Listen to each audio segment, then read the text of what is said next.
My favorite kind of motorcycles are the naked ones. Not the ones like Aprilia Tuno, but the real naked ones.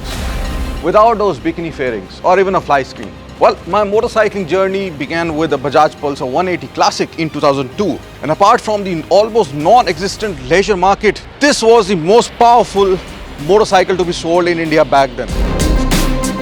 And because of its muscular tank, Bajaj actually gave the name Definitely Male to it.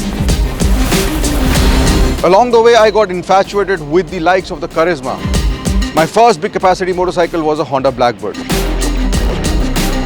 My love for naked motorcycles was rekindled when I rode the Suzuki Bee-King around New Zealand in 2008 for 8,000 kilometers. That could easily have been the world's fastest and most powerful naked back then because it had the heart of the Hayabusa after all. Well, in 2012, I got myself the Yamaha FZ1. It was one of the most powerful nakeds with 150 bhp on tap and a muscular aggressive stance. I had a few adventures with it. Then again, after a brief break followed in between when I stopped riding nakeds only to be reintroduced to one of the maddest motorcycles ever made on Indian 0-200 motorcycles in 2015, the Yamaha MT-01. Unfortunately, both the Bee-King and the MT-01 were commercial failures around the world. Maybe they were too radical for that time.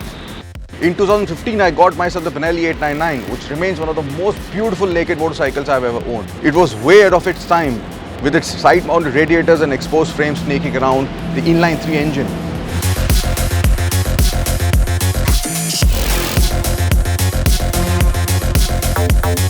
It was not everyone's cup of tea, but still I practiced on it on the Booth International Circuit and I actually raced a Benelli TNT 1103 in the JK Tire Championship in 2015. Despite the relative lack in power. Skipping ahead 2 years, I got the GSXS 1000 with its beautiful 2005 GSXR 1000 motor.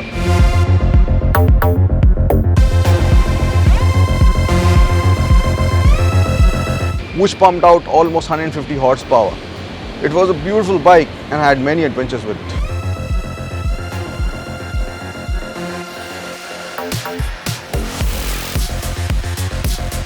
However, the most elusive and desirable street naked for me remained the KTM Super Duke 1290. I had a chance to ride the entire naked Duke range on a circuit and road in Thailand in 2016. Rarely bikes have scared me like the Super Duke 1290R did.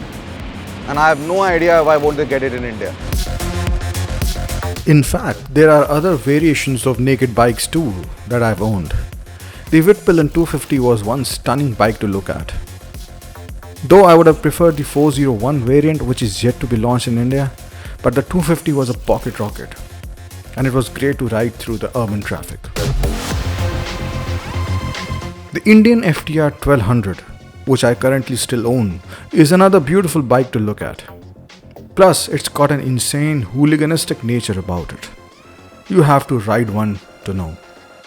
So my journey started with the mighty Bajaj Pulsar 180 and today I'm fortunate to own one of the choicest machines in the naked segment in the entire world.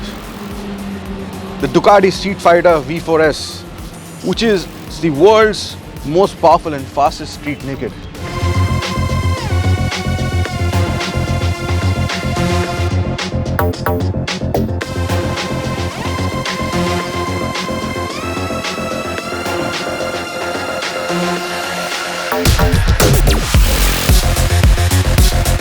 And you can watch the videos of my delivery and why I chose the StreetFighter.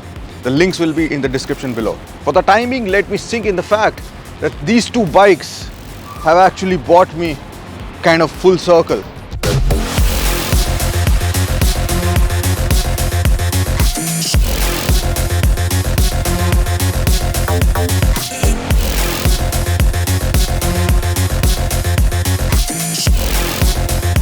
So I've often asked myself, what is it about naked bikes, street fighters? I think it is the fact that you can enjoy the feeling of being in the open like a cruiser, like the wind, hitting on your face.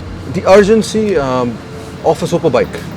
So it mixes the best of both worlds, without actually compromising on any. It might sound a little paradoxical, it is, but I think that is what it is. I don't know where the nakeds will go. I mean, these are not nakeds anymore, these are hyper nakeds. 208 bhp on a naked motorcycle. I mean, do you even need that power? I think when I was riding the Pulsar 180, I felt that, of course it is 15 horsepower only, but I felt that it was okay, it was, yeah, of course, I wouldn't mind a little bit more power. 200 plus bhp on a naked bike, or for that matter any motorcycle, is crazy. I'm going to take it on the track. Many nakeds you can't. This actually is a racing bike, is a track motorcycle. I know that if you change the exhaust on this, you put a full system Acropowich, you will get 220 horsepower and further shave off 6 kgs, which will bring the weight, the wet weight, down to 193. So can you imagine the power to weight ratio? This is going to be even more crazier. And the joker which is there inside this bike, it's going to really come out. And I'm sure that I'm already laughing, inside my helmet while I'm riding this. But then it will be that maniacal laugh, I can't wait for that. But whatever it is, even if it's a 15 horsepower bike or a 200 horsepower bike, you have to ride safe, because the road doesn't know when you fall, and you just gotta take care, ride safe.